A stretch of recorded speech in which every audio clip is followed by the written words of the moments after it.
तो बाबा अपने बच्चों को जहाँ भी सेवा पर भेजते हैं उसका प्लान बाबा के पास होता ही है। जैसे पीयूष भाई ने बताया, अभी हैदराबाद सिंध में स्थापना हुई और हमें बाबा ने हैदराबाद में क्यों बिठाया। तो शुरू में जब अव्यक्त बाप दादा से मुलाकात हुई तो बाबा ने बहुत बार ये बात पक्की कराई कि हैदराबाद सिंध में स्थापना हुई है, हैदराबाद दक्षिण में बाबा का अंतिम कार्य है ना, प्रत्यक्षता का यहाँ से होगा। इसलिए बहुत बड़ी जिम्मेवारी दी है बाबा ने। ऐसे तो बाबा के सब बच्चे मिलकर ही बाबा की प्रत्यक्षता करने वाले हैं। निमित्त हम सब बच्चे हैं, बाबा करण करावन आ रहे। तो जैसे आज भी बाबा ने योग के विषय में बच्चों को बेबी कहा तो बच्चों को अच्छा नहीं लगा, हम बेबी थोड़े हैं। बाबा ने कहा बेबी के बेबी हो, क्योंकि मुझे भूल जाते हो। तो बाबा की याद सदा स्थायी किन बच्चों के दिल में रहती है, जिनकी दिल सच्ची हो, साफ हो। क्योंकि बाबा कहते सच्चे दिल पर साहेब राजी होता है। और जो जितना बाबा के साथ सच्चाई सफाई से चलते हैं उनको बाबा हर प्रकार से मदद भी करते हैं।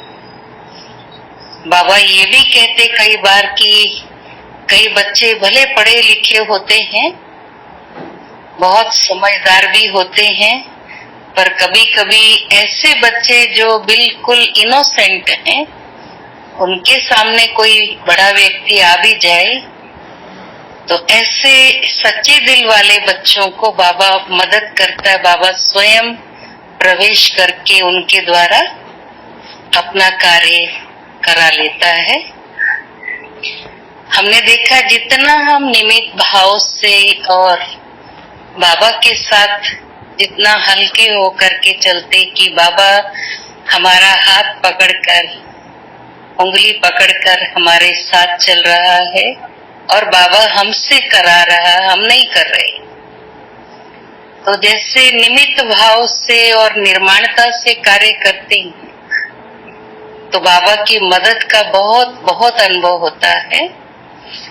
कई बार हमें कुछ नहीं आता है, लेकिन जब हम सच्चे दिल से बाबा को कहते हैं, है ना, मैं अपने अनुभव में हमेशा ये बताती हूँ कि मुझे कुछ नहीं आता था, लेकिन मैं बाबा को हमेशा योग में ये कहती हूँ, बाबा अगर आपने पसंद किया है, आप मेरी कोई भी विशेषता को देखे होंगे, वो आपको मालूम है।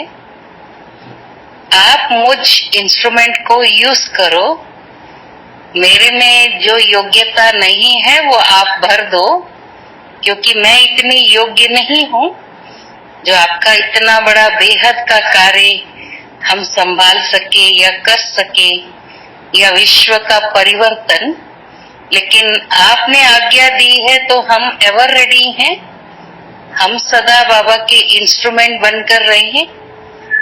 बाबा अपने आप हमें यूज करता है, हम भी बाबा को यूज करते हैं। जब भी कोई भी कार्य होता है तो बाबा को कह करके हम बहुत लाइट हो जाते हैं, तो बाबा अपना कार्य अपने आप कर लेता है।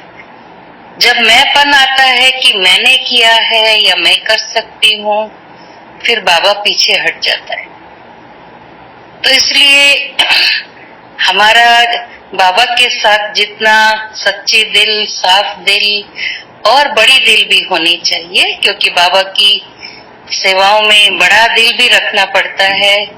और बाबा का बनने के बाद सब कुछ दिल में समाने के लिए भी बड़ी दिल रखनी पड़ती है, क्योंकि छोटी दिल वाले बार बार हिम्मत हार जाते। जैसे कल भी बाबा ने कहा था कि हार्ट पेशेंट माना दिल शिकस्त पेशेंट।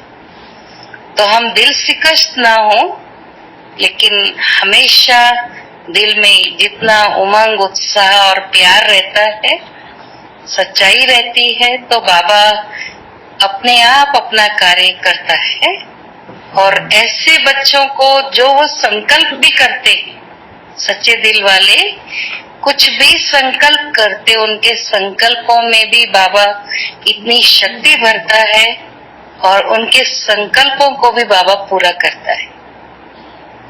इसलिए हमारे संकल्पों में स्वार्थ भाव ना हो, मैंपन ना हो, तो बाबा सच्चे दिल पर हमेशा साहेब राजी रहता है। साहेब राजी है, ये हमको कब महसूस होता है? जब हमें कोई भी कार्य में डिफिकल्टी नहीं आती, लेकिन सदा हम सफलता स्वरूप होकर रहते, हर कार्य में हमें सफलता मिलती है, तो लगता है कि बाबा हमारी मदद कर रहा है, हमारे ऊपर राजी है बाबा। और जो बच्चे दिल में ऊपर कुछ और अंदर कुछ और ऐसा रहते हैं, सच्ची दिल नहीं रहती है, उनको कभी भी बाबा की मदद का भी अनुभव नहीं होता है। क्योंकि बहुत से भाई बहने कहते हैं, आप कहते हो बाबा बात करता है, हमारी तो कभी बातचीत होती नहीं है, हमें तो कभी रिस्पॉन्ड करता ही नहीं है। तो क्योंकि वो लोग पता नहीं कैसा सोचते, बाबा कैसे आकर के बोलता है इनको, या कैसे इनको मदद करता है, हमको तो कभी महसूस नहीं हुआ। तो हम उनको यही बोलते, देखो जब हम किसी से फोन पर भी बात करते हैं तो उसकी एक मर्यादा होती है।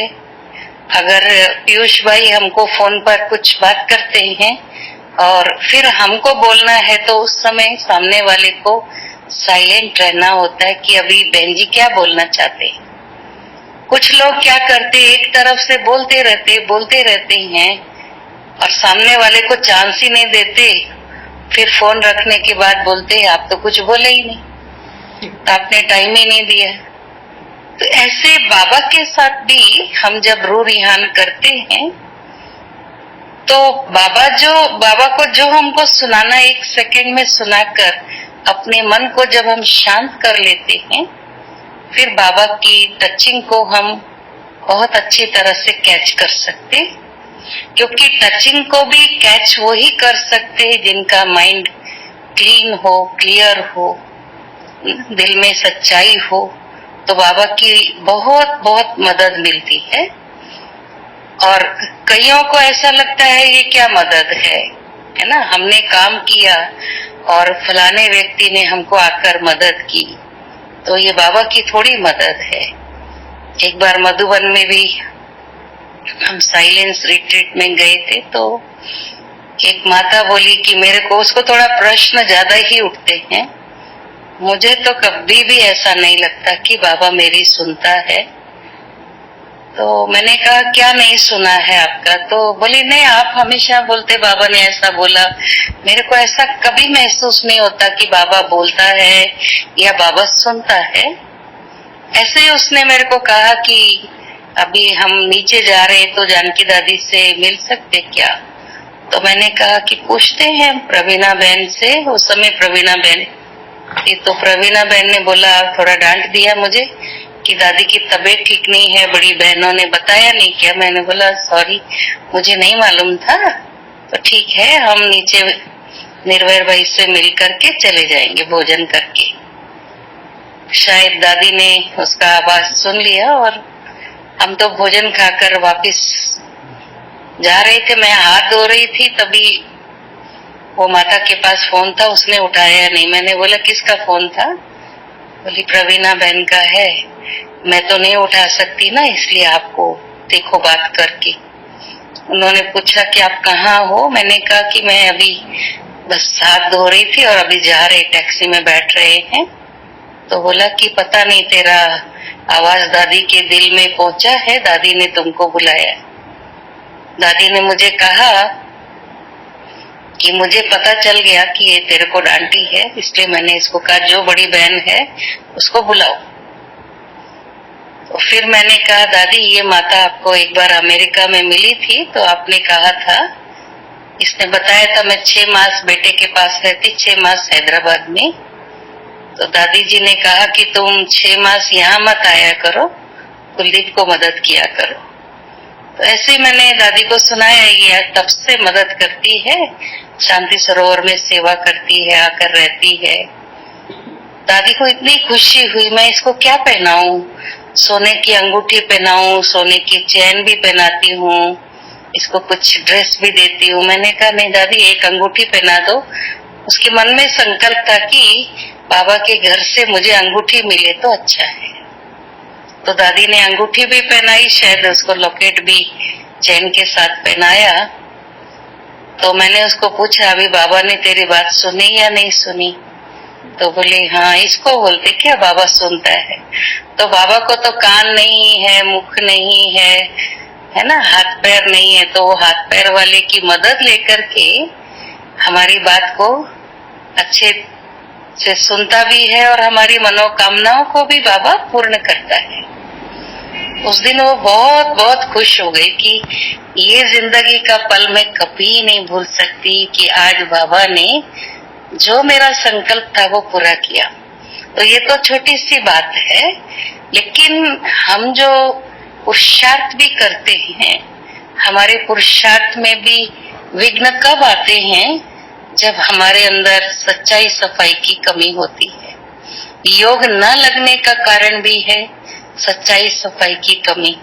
जबकि बाबा हम बच्चों को सांत्वना भी देते, बच्चे अगर कुछ गलती भी हो जाए कोई बात नहीं, माया के वशीभूत हो गए, देहाभिमान में आ गए, भूल हो गई, अगर बाबा को हम सच्चाई से सुना देते हैं तो आधा माफ हो जाता है, बाकी आधा हमें याद के बल से समाप्त करना है।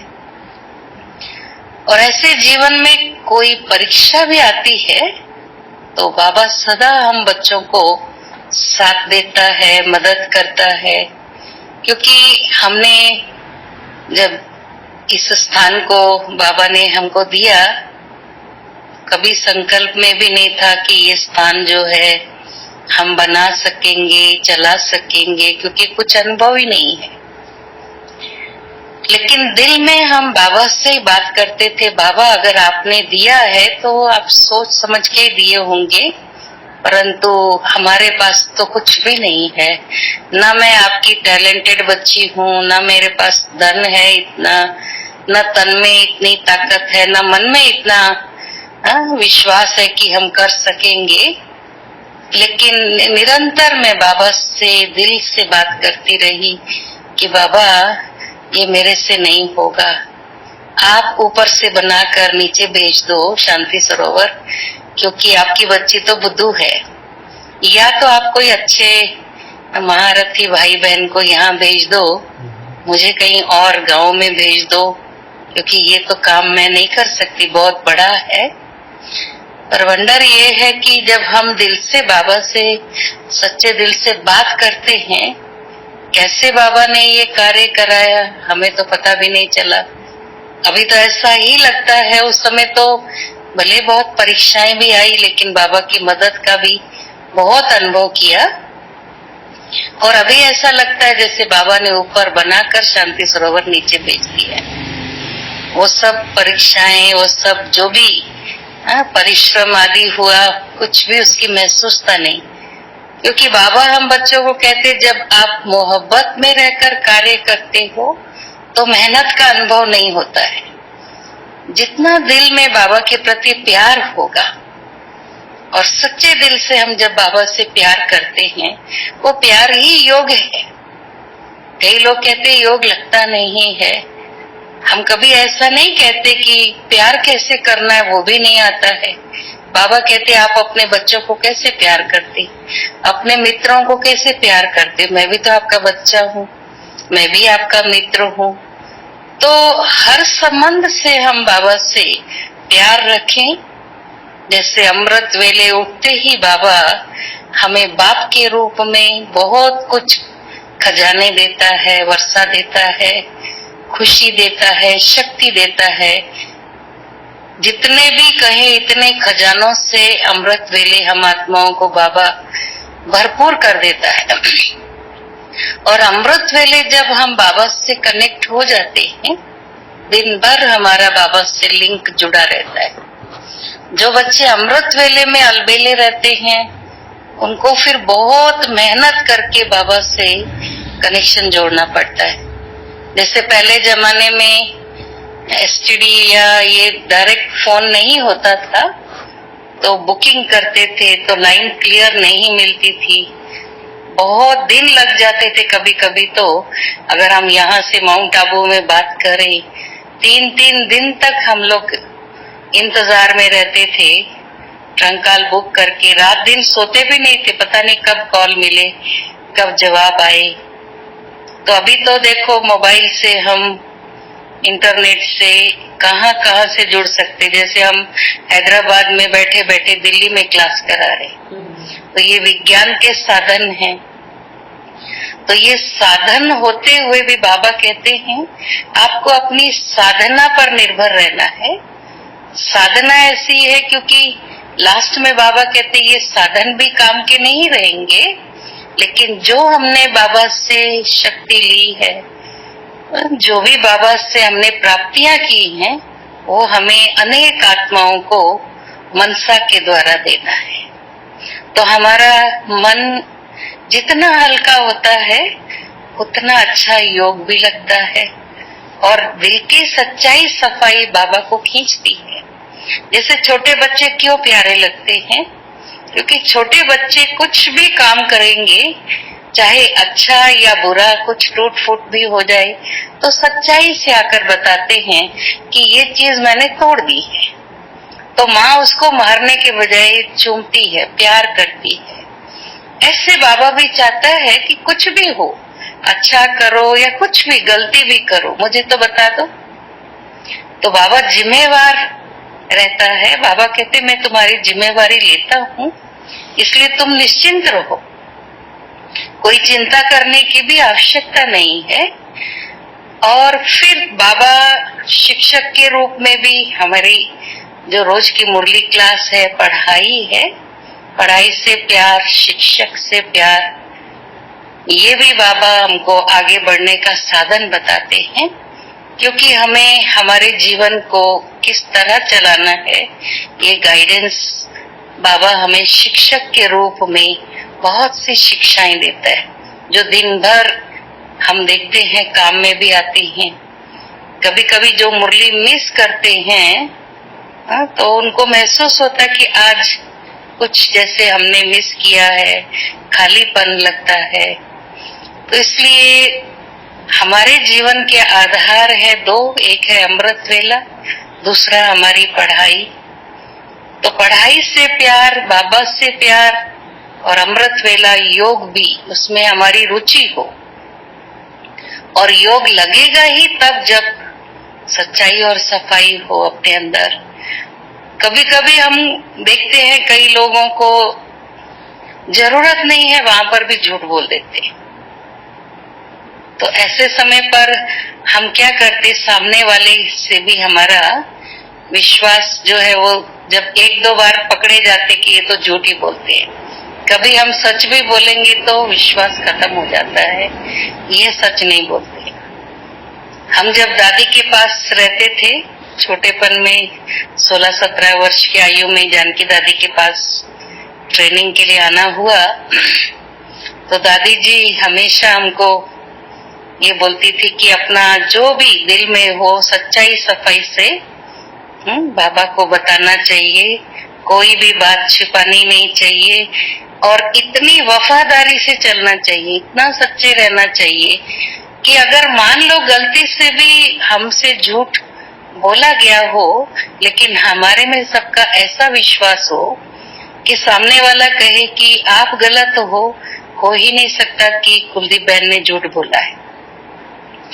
गलती से कुछ और भी गलती हो जाए, लेकिन मेरे अंदर सबका इतना विश्वास हो कि मेरी गलती को भी कोई माने नहीं, स्वीकार नहीं करेगा कि इसने कुछ गलती की है। कुछ लोग अपना ऐसा विश्वास खोते हैं, अच्छा काम करने के बाद भी कोई उन पर विश्वास नहीं करता कि इसने कुछ अच्छा काम किया है। तो इसलिए बाबा हमेशा कहते हैं सच तो बिठो नच, सच की नाव हिलेगी डुलेगी लेकिन कभी भी डूबेगी नहीं। क्योंकि सच्चे दिल वाले के साथ बाबा हमेशा छत्र छाया के रूप में उनके साथ साथ रहता है और सदा सेफ रहते हैं, है ना। तो इसलिए कभी ऐसा नहीं सोचना कि अगर ब्राह्मण परिवार में पता चल गया कि मैंने ऐसा किया है तो क्या होगा, है ना। आप देखते जब बच्चा सच बोलता है हमको कितना अच्छा लगता है, इसलिए बच्चों को गीत भी गाते, बच्चे मन के सच्चे, सारे जग की आंख के तारे, ये वो नन्हे फूल है जो भगवान को लगते प्यारे। तो हम हैं वो बच्चे जो भगवान को प्यारे लगते हैं, क्योंकि अभी वर्तमान समय जो हमारी सेवाएं भी चल रही हैं, भले ये साधन तो है ही है, लेकिन साथ साथ पूरे विश्व भर में सभी ब्राह्मण मनसा के द्वारा सारे विश्व की आत्माओं को सकाश दे रहे। तो मनसा सेवा भी कौन कर सकते, जिनका मन सच्चा हो, साफ हो। क्योंकि सच्चे मन में और सच्चाई से जब हम चलते हैं तो हम दूसरों की जो भी टचिंग्स है उसको कैच कर सकते हैं। क्योंकि बाबा कई बार कहते हैं, बच्चे इस समय दुनिया में कितनी आत्माएं तड़प रही हैं, अशांति और दुख का अनुभव कर रही हैं, क्या आप सभी को उनकी पुकार सुनाई नहीं देती है? सुनाई देती है तो फिर उनका उपकार भी करो। उन पर उपकार कैसे करना है? जो उनके मन में है कि हमें ये मिले, वो प्राप्ति हम उनको समय पर करा देते हैं, तो बाबा कहते वो फिर आपके भक्त बन जाएंगे, आप उनके इष्ट देव बन जाएंगे। तो इसलिए मन को हम हल्का भी रखें, साफ भी रखें, साथ साथ बाबा के साथ हमारा बुद्धि योग सदा जुड़ा रहे। और मनसा सेवा के लिए मन को बहुत बहुत सब व्यर्थ बातों से फ्री रखना है, क्योंकि जहाँ व्यर्थ होता है वहाँ समर्थ नहीं टिकता है, और जहाँ समर्थ होगा वहाँ व्यर्थ नहीं आ सकता। तो इसलिए हमारे संकल्प भी समर्थ हो, हमारे बोल भी समर्थ हो, हमारे कर्म भी समर्थ हो, तभी हम बहुत दूर दूर तक विश्व की आत्माओं की सेवा कर सकेंगे। क्योंकि बाबा कहते हैं अभी आने वाले समय में हलचल और बढ़ेगी, लेकिन हम हलचल में ना आए उसके लिए अभी हम लॉकडाउन में, भले लोग डिप्रेशन में जा रहे हैं, लेकिन ब्राह्मण बच्चों को ये खुशी है कि बाबा ने हमको कितना अच्छा समय दिया है, हम अपनी स्व उन्नति करें, हम अपने में इतना भरपूर करें अपने खजानों से। बाबा जो दिया है, खुशी का खजाना है, ज्ञान का खजाना है, गुणों का, शक्तियों का, क्योंकि लास्ट में आत्माएं अलग अलग प्रकार की कामनाएं लेकर आएंगी। किसी को सहन शक्ति चाहिए, किसी को सामना करने की शक्ति चाहिए, किसी को शांति चाहिए, किसी को प्यार चाहिए, किसी को आनंद का अनुभव चाहिए। तो ये सर्व प्रकार के अनुभव अगर हमने अंदर भरे होंगे तो समय पर बाबा कहते उस समय आप बोलेंगे भी नहीं, क्योंकि बोलने के लिए भी कुछ थोड़े लिमिटेड लोग होंगे तो वो सुन सकेंगे। जब बहुत भीड़ होगी, अनेक आत्माओं की सूक्ष्म रूप में भी हम पुकार सुनेंगे, तो सूक्ष्म रूप में हम मनसा के द्वारा या हमारे सन्मुख भी कोई आए तो दृष्टि के द्वारा ही हमें उनकी सेवा करनी है, और उन्हें ऐसा महसूस हो कि हम इन आत्माओं के सामने आते ही भरपूर हो गए। क्योंकि बाबा कहते अब जब समय नाजुक आ जाता है, आएगा भी और भी ज्यादा समय नाजुक होगा, उस समय हम उनको ये नहीं बोल सकते कि आप जो है हमारा कोर्स कर लो, ऑनलाइन कोर्स कर लो। अभी भी कितनी बहनें करा रही हैं, हर जगह से ऑनलाइन कोर्सेज, वेबिनार आदि सब चल रहा है, लेकिन जिनको सुनना है सुनते हैं, जिनको बहुत अशांति है वो सुनने भी नहीं चाहते। अब लोगों के दिल में क्या है कि आपने जो पाया है वो हमको दे दो, सिद्धि के रूप में दे दो। बाकी विधि में हम लोगों को जाने का भी समय नहीं कि इस विधि से आप ये सिद्धि प्राप्त करो, ये ऐसा योग लगाओ, आपको शक्ति मिलेगी, शांति मिलेगी। लेकिन नहीं, वो इतनी कमजोर आत्माएं हैं, उनको बाबा कहते कि आप अपने अंदर जो शक्ति भरी है वो उनको बांटनी है प्रसाद की तरह। तो हम अपने मन से पूछे कि हमारे अंदर कितना बाप समान बने, हम समानता में हमारी कितनी भरपूरता है और कितने हम संपन्न हैं, है ना। बाबा कहते सबसे रिचेस्ट जो है आप ब्राह्मण आत्माएं हैं, क्योंकि ये खजाने जो बाबा से हमें प्राप्त हुए हैं ये कोई लूट नहीं सकता, कोई छीन नहीं सकता, कोई चुरा नहीं सकता है। ये सदा काल चलने वाले अविनाशी खजाने। तो अविनाशी प्राप्तियों का हम अनुभव औरों को भी कराएं। और ऐसे दिल से जब बाबा से हम बात करते हैं, मैं तो मेरे अनुभव में मैं बाबा को जो भी कहती हूँ और नेक्स्ट डे वो हो जाता है या उसी दिन भी हो जाता है। कभी कभी कई बहनें भी बोलती है आप क्या बोलते हो पता नहीं, हमको तो ऐसा लगता है कि वरदान लग गया, आप जो कहते वो हो जाता है। तो मेरे को नहीं लगता, क्योंकि मैं तो बोल करके भी भूल जाती, जब वो बहनें याद दिलाती तो भी मुझे लगता है कि ये मैंने नहीं बोला था, जरूर बाबा ने ही मुझे यूज करके आपकी मनोकामना पूरी की है। क्योंकि जब हम अपनी बुद्धि को बाबा के आगे सरेंडर कर देते, मेरी बुद्धि नहीं लेकिन सब कुछ बाबा का है, तो बाबा हमारी मन बुद्धि को भी यूज करता है, हमारे मुख को भी यूज करता है, हमारे नेत्रों को भी यूज करता है, कानों को भी यूज करता है, क्योंकि सुनने का माध्यम तो कान है। फिर मुख से बाबा ही बोलते हैं और उन आत्माओं की आशाएं पूर्ण हो जाती, उनकी भावना किस में बैठ जाती, जो सामने इंस्ट्रूमेंट है। लेकिन बाबा हम बच्चों को क्या कहते हैं, ऐसे भी प्रभावित नहीं होना, है ना, कि हाँ मेरे से इनकी ये मनोकामना पूरी हो गई। ना हमें किसी से प्रभावित होना है, ना अपने प्रभाव में किसी को लाना है, क्योंकि हम सब बाबा से डेली ये सुनते हैं कि बच्चे आत्माभिमानी बनकर बाबा को याद करना है, आत्मिक दृष्टि से हर एक को देखना है। तो जब तक हमारी आत्मिक दृष्टि नहीं बनती है तब तक हम अन्य आत्माओं की सेवा भी नहीं कर सकते, उनकी मनोकामनाओं को भी पूर्ण नहीं कर सकते।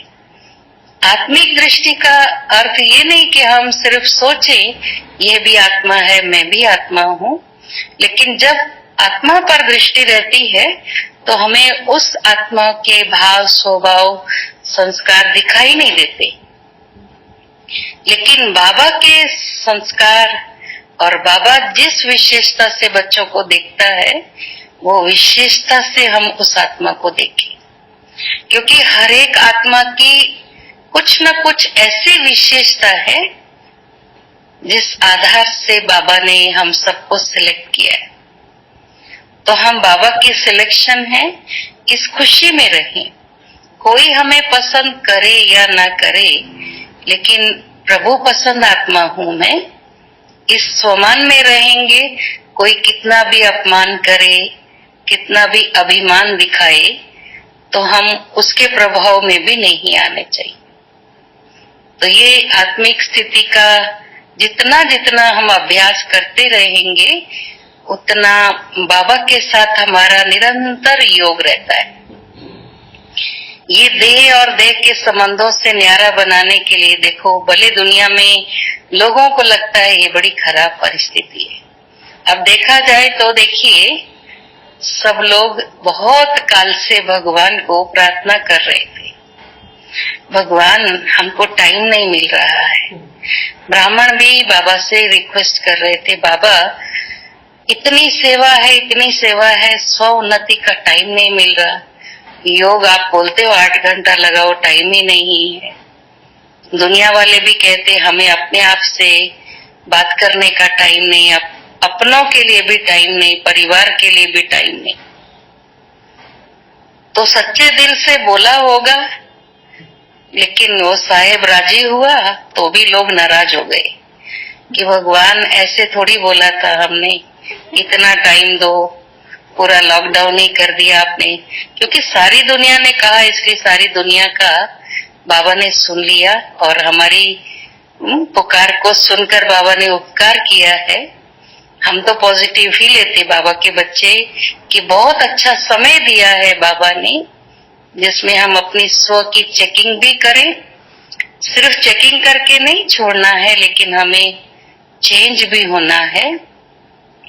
हम अपने लिए जितना चाहें अभी टाइम दे करके, जो बाबा ने हमें बहुत से अभ्यास करने के लिए होमवर्क दिया हुआ है, तो वो होमवर्क भी हम कंप्लीट कर सकते हैं। ये बहुत अच्छा समय है। आगे चलकर ये समय को याद करके हम सब बाबा को शुक्रिया करेंगे, बाबा अच्छे समय पर आपने ये लॉकडाउन किया ताकि हम अंतिम तैयारी कर सके। क्योंकि अंतिम समय तो आ चुका है, और भी बाबा कहते और दुखों के पहाड़ गिरेंगे, अभी तो ये कुछ भी नहीं है। लेकिन और अधिक कठिन परिस्थितियां जब सामने आएंगी तो उस समय हम जितना जितना मना व्यर्थ से मुक्त रहेंगे, उतना हमें बाबा की टचिंग्स आएंगी। लास्ट में बाबा ने बताया ये साइंस के साधन फेल हो जाएंगे, वायरलेस सेट भी नहीं काम करेगा, लेकिन हमारी जितनी वाइसलेस स्टेज होगी, पवित्र बुद्धि होगी, क्योंकि जैसे हमारा मन जहां जाता है, बुद्धि जो है उसका अनुसरण करती है, फॉलो करती है।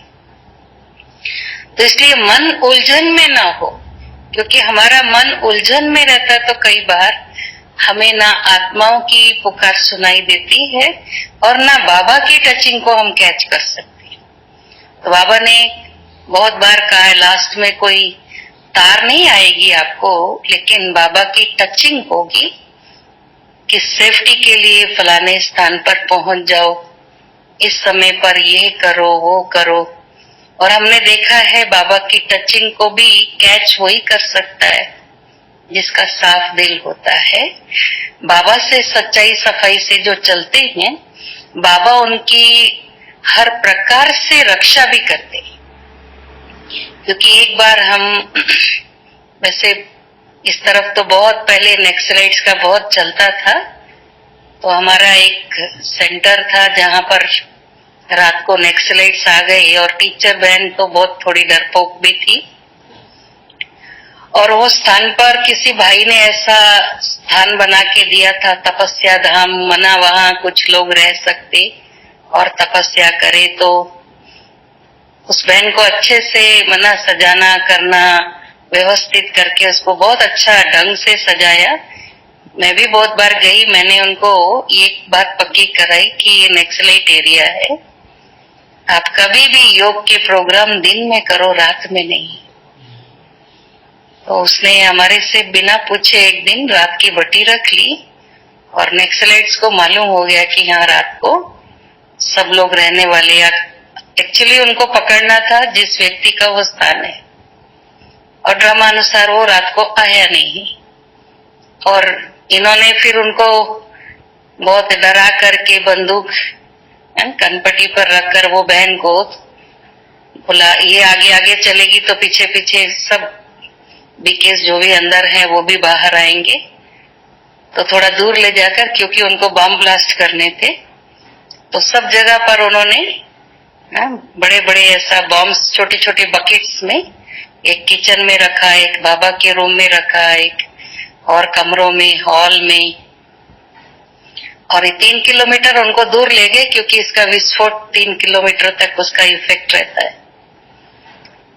तो बहन बहुत घबराई हुई थी, तो भाई बहने बोले कि आप है ना इसके ऊपर बंदूक जो है वो हटा दो। तो उनको फिर गन्ने का खेत था, तो जिन्होंने भी बोला उनको पिटाई किए। फिर वो बहन ने बोला सब चुप रहो। उसके बाद जो है बम ब्लास्ट हुआ, बहुत जोर से आवाज सुनाई दी। किचन में जो था वो गैस का सिलेंडर उड़ गया, थोड़ा अलमारी वगैरह और थोड़ी छत उड़ गई। लेकिन जहां बाबा का कमरा है वहां पर वो वायर कट हो गई और बाकी सब ठीक ठाक था। और उन्होंने धमकी दी थी कि अगर पुलिस में कंप्लेन किया तो पूरा खत्म कर देंगे आप लोगों को। लेकिन वो ब्लास्टिंग में पुलिस वालों को आवाज पहुंच गई। 2 किलोमीटर की दूरी पर था और इन्होंने काफी मंदिरों में भी अटैक किया था, तो पकड़े भी गए। फिर मैंने दादी जी को फोन किया। दादी उस समय पंजाब में थे, तो दादी ने फिर जगदीश भाई, ब्रिजमोहन भाई, निर्भय भाई सबको बोला कुलदीप से बात करो, उसको कैसे मदद करना है आप लोग जाओ। तब तक हम कुछ इनके लीडर्स जो रहते उनसे बात की, इनका एमएलए वगैरह।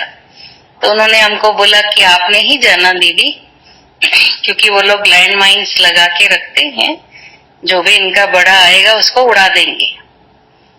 तो फिर मैंने जगदीश भाई को और सभी जो भी महारथियों ने फोन किया। मैंने कहा कि वो स्थान वैसे कोई सेंटर नहीं है, लेकिन ऐसे ही बनाया है और हमारे नाम पर भी नहीं है और वहां जाना खतरा है, इसलिए आप लोग नहीं आना, मैं देख लूंगी अपने आप ही। फिर ऐसे वो बहन जो डर गई थी उसको फिर मैं लेकर के आ गई, मैंने उसको बुला लिया। फिर एक बार हम उसी शहर में गए तो कुछ ऐसा था, करंट नहीं था, तो 2 बहनें थी जिनको मेरे को लेकर आना था। तो वैसे दादी ने हमको एक बार पक्का कराया था कि सभी बहनें ये बात पर ध्यान देना, नाइट में कभी भी रोड जर्नी नहीं करना, ना बस में ना कार में। ट्रेन और प्लेन का तो जो टाइमिंग है उसमें जाना ही पड़ेगा, लेकिन बस और कार में कभी भी नाइट जर्नी नहीं करना। पर हमको उस दिन क्योंकि करंट नहीं था उस बिल्डिंग में, 15 दिन तक करंट कट हो जाने वाला था, इसलिए हम सुबह गए और रात को निकल आए। तो उस दिन भी ऐसी परीक्षा आई कि हमारे भाई लोग जो है, एक पहले बस में हम चढ़े, उसमें से उतर के दूसरी बस में चढ़े। तो मुझे ऐसा लगा ये ठीक नहीं है, ये बस में खतरा है। तो वो दोनों हंस रहे थे भाई कि खतरा क्या होता है इसका, बस में, ये बस में वो बस में फर्क क्या है। मैं बोली कुछ वाइब्रेशन अच्छे नहीं। थोड़ी देर 1-1.5 घंटा बस चली होंगी तो फिर जंगल में बस जो है, बस में से कोई पीछे से, मुझे ऐसा एहसास हुआ कोई पीछे से आ रहा है रिवॉल्वर लेकर के। तो वो व्यक्तियों ने अपने मुंह आदि ढके हुए थे और जो भी पैसेंजर थे सब बड़े बड़े व्यापारी थे जो कलेक्शन करके वापिस हैदराबाद आ रहे थे निजामाबाद से। तो उसने कामारेड्डी में हम चढ़े थे, तो वहां पर चाय भी नहीं पीने दिया, किसी को नाश्ता नहीं करने दिया। और मैं वो सेंटर पर टोली वगैरह लेकर गई थी, कुछ फ्रूट और बिस्किट्स मैं वहीं छोड़ने वाली थी, पर जो हमारे साथ एक भाई है उसको ज्यादा भूख लगती, बोला रहने दो, थोड़ा दिया है थोड़ा रहने दो। तो फिर मेरे को ऐसा महसूस हुआ, तो पीछे मुड़कर देखा तो ये लोग सबके अंगूठियां और चैन और कैश लेते जा रहे हैं। हमारे भाइयों से भी ले लिया। मैं सामने बैठी हुई थी, 2 बहनें और आगे थी, मैं अकेली थी और मैं बाबा को याद कर रही थी। ये लोग सब जुट के खा रहे थे, सब सोए हुए थे। मैं बाबा को याद कर रही थी, आप ही रक्षक है बाबा। तो मेरे हाथ में जो पर्स था मैंने ऐसे ही पीछे सपोर्ट के लिए पहले से लगा के रखा था, सिर्फ एक घड़ी थी वो उतार के मैंने रख दी कि मांगेंगे तो दे देंगे, लेकिन थोड़ा ज्ञान दूंगी पहले तो इनको। तो दरवाजे के पास में जो कंडक्टर की सीट होती, वहां एक बहुत बड़ा व्यापारी था जैनी, उसका बहुत अच्छा कैश उसके हाथ में था, 50,000 रुपया एक बैग में, और उसके पास 3 तोला की चैन और ये सब कुछ था, सब ले लिया। मेरी तरफ तो उसने आंख उठा के भी नहीं देखा और ना हमने उनको कुछ दिया, भाइयों ने दिया। फिर वो उतर गए और ये कंडक्टर जो है उसका चार्ट ले लिया, कैश ले लिया। तो वो लोग बहुत परेशान थे, चला नहीं रहे थे बस। मैंने कहा भैया आगे चलो, आपका जो एमडी है वो हमारे क्लास में आता है, स्टूडेंट है, मैं आपके ये प्रॉब्लम को सॉल्व कर दूंगी, अभी पुलिस में मत जाओ। बोले नहीं हमको जाना पड़ेगा। फिर पुलिस में भी गए, पुलिस वाले भी बहुत कुछ डरा रहे थे, क्यों दे दिया कैसे। तो फिर मैंने खड़े होके बोला कि आप परीक्षा के समय पर आपको इस तरह फटकारना नहीं, आपकी ड्यूटी क्या है वो करो। फिर उन्होंने बोला पीछे जाओ। अब उस समय मेरे को दया भी आ रही थी, सबको मैंने टोली खिलाई, पानी पिलाया और फल दिया। 15 लोग थे तो उतना था हमारे पास जो सबको मिल गया। तो बोले बहन जी आप कौन हैं? आप बहुत अच्छे हैं हम लोग। वो क्योंकि पुरुष है और वो रो रहे थे तो बहुत रो रहा था। मैंने बोला क्यों रो रहे भैया? बोला अगर मेरा ये 50,000 ले लेता था ना, मैं तो यहीं प्राण त्याग देता था।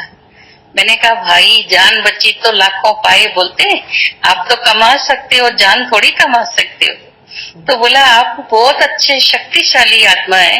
कौन है? हमने बोला हम राजयोगी हैं, ब्रह्मा कुमारी हैं। तो बोले अभी पुलिस में भी अंदर आप चलेंगे? मैंने मैं नहीं चलूंगी, हमारे भाई लोग जाएंगे, मैं तो बाहर बैठती। फिर देखा हमने बहुत देर हो गई, 11 बजे हुआ था इंसिडेंट और लगभग 3 बज गए थे। और अच्छा हुआ कि मैंने हैदराबाद में बताया नहीं कि हम निकले, वरना हमारी लौकिक माता जी तो बहुत चिंता करते। फिर मैं अंदर गई, मैंने कहा भाई साहब ये ऐसा नक्सलवाद कैसे चल रहा है, आप लोग क्या ड्यूटी करते हो? बोला हाँ मैडम आप बहुत अच्छा बोल रहे हो, यहाँ पर भी एक सेंटर खोल दो।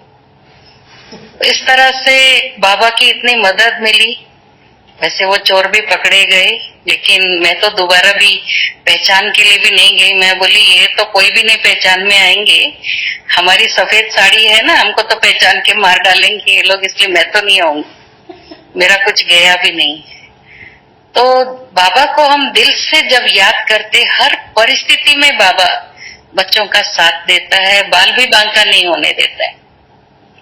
ऐसे तो जीवन में बहुत से अनुभव बाबा के हर बच्चे को होंगे ही, कि जितना हम बाबा को सच्चे दिल से जब बात सुनाते हैं और बात दे करके हम निश्चिंत हो जाए, क्योंकि फिर बाबा का काम शुरू होता है। कई बार क्या होता है हम संकल्प देकर फिर अपने भी व्यर्थ संकल्प चलाते रहते, कुछ हुआ ही नहीं, कुछ किया ही नहीं। मान लो मुझे पैसे की जरूरत है और कोई बाबा का बच्चा ही आकर मुझे देगा, तो कभी कभी हम बाबा को भूल जाते। मैंने कहा तो बाबा को था, अब बाबा देगा कैसे? किसी न किसी व्यक्ति के द्वारा। तो कुछ लोग सोचते बाबा ने क्या किया, ये तो फलाना भाई आया उसने दिया, है ना। बाबा क्या करता है? बाबा तो कुछ नहीं करता, ऊपर बैठा बैठा हंसता रहता है, देखता रहता है। ये बाबा की मदद नहीं तो किसकी मदद है? अगर बाबा ना होता तो ये भाई बहने हमें क्यों देते थे? हमारा किसी से भी ऐसा कोई संबंध नहीं है, ना हम उनको कुछ दे रहे हैं जो हमको देंगे, लेकिन बाबा है तो हमको सब कुछ मिलता है। आज भी हम सभी भाई बहनों से पूछते कैसे हो लॉकडाउन में, तो सभी बोलते हैं बहुत अच्छा, सब कुछ मिल रहा है। हमारे भाई बहने नीचे पता नहीं कौन सब्जी रख के जा रहा है, कौन दूध रख के जा रहा है। दीदी हमारा तो इतना भरपूर है, अगर आप चाहे तो हम आपको भेज दें। तो हम उनको बोलते भी हमको तो इतना दूध आ रहा है कि हम कहाँ जमा करें, इसलिए हमारी बहनें पनीर जमा कर करके रख रहे। फिर कोई एक भाई है पुलिस वाला आएगा और उसके साथ हम हर सेंटर पर एक एक डब्बा भेज देते। तो सब प्रकार से बाबा इतनी अच्छी पालना दे रहा है, इतना प्यार दे रहा है। ऐसा नहीं लगता है कि बाबा के बच्चों को बाबा अंत में भी दुख का थोड़ी भी महसूस आने देंगे। तो बाबा के साथ हमारा संबंध इतना प्यार भरा हो और हम बाबा से दिल की बात करें तो सचमुच हम देखते बाबा हमारी सर्व मनोकामनाएं पूर्ण करता है। इसलिए हम आप सबसे भी यही चाहते कि बाबा के साथ हम बहुत प्यारा संबंध बनाकर रखें जो भी संबंध आपको अच्छा लगता है, बाप का अच्छा लगता है, माँ का अच्छा लगता है, पिता का अच्छा लगता है, या शिक्षक का अच्छा लगता है, या बेटा अच्छा लगता है, क्योंकि बाबा के साथ हम सर्व संबंध जोड़ सकते हैं और बाबा से सर्व प्राप्तियां, सर्व प्रकार के अनुभव भी हम ले सकते हैं। और हमने देखा है, कल भी हम यहाँ साइलेंस रिट्रीट रखे हुए थे, तो उसमें 2 लैंग्वेज वाले भाई बहने थे, कुछ हिंदी समझते, कुछ तेलुगु। तो मुरली जो है 2 प्रकार की रखी गई, अव्यक्त मुरली स्टडी करने के लिए। उनको कुछ उनके प्रश्नों का उत्तर उनको ढूंढना है। तो एक कुमारी बता रही थी अनुभव में कि मेरे को तो ना हिंदी आती, न तेलुगु आती, मुझे इंग्लिश आती है। तो मेरे को समझ में नहीं आ रहा था मैं क्या करूं। तो मोबाइल लेकर के गूगल में गई तो भी इंग्लिश मुरली नहीं मिली, और मौन में थे इसलिए बोला भी नहीं उसने, नहीं तो उसको इंग्लिश मुरली मिल सकती थी। फिर उसने अपने मन को बाबा से जोड़ लिया कि उसको लगा बाबा मदद करता है तो मैं मन को जोड़ लेती हूँ। कल शाम का ही अनुभव मैंने उनका सुना, तो बोली मैंने फिर हिंदी मुरली उठा करके पढ़ना शुरू किया, तो 2 पेज में अच्छी तरह से पढ़ ली और बाबा ने मेरे को जो मेरा प्रश्न था उसका उत्तर दे दिया। मुझे बहुत खुशी हुई कि कुछ सेकंड्स में बाबा ने मेरे को हिंदी भी सिखा दी। तो ऐसे सच्चे दिल वालों को बाबा बहुत बहुत मदद करता है। तो इसलिए बाबा का हम रात दिन हर क्षण हर श्वास शुक्रिया करें कि जिसने हमको इतना सुंदर और इतना श्रेष्ठ जीवन दिया, इतना सुंदर परिवार दिया, सब हदों से निकलकर हम सब बेहद बाबा के बच्चे बने और बेहद का परिवार बाबा ने दिया। कितना सुखदायी परिवार मिला है, खुशी होती है। नहीं तो लौकिक में कौन ऐसे परिवार वालों को एक दूसरे को कहें आपके विचार सुनाओ या कुछ सुनाओ। सब अगर सुनाएंगे भी फोन में तो परेशानी सुनाएंगे कि हम बहुत परेशान हैं, हमको तो कुछ मिल रहा नहीं है। लेकिन हमको तो ऐसा लगता है बाबा को पाकर सब कुछ पा लिया है, और अभी भी ऐसा नहीं लगता है कि बाहर नहीं जाने से हमारा कोई काम रुक रहा है। बाबा अपने आप टचिंग देकर सबसे कार्य भी करा रहा है। हमें खुशी है कि हमारा जीवन बाबा ने इतना सुंदर बनाया। हम बाबा के काम में आए और बाबा हमारे काम में आता है। ओम शांति।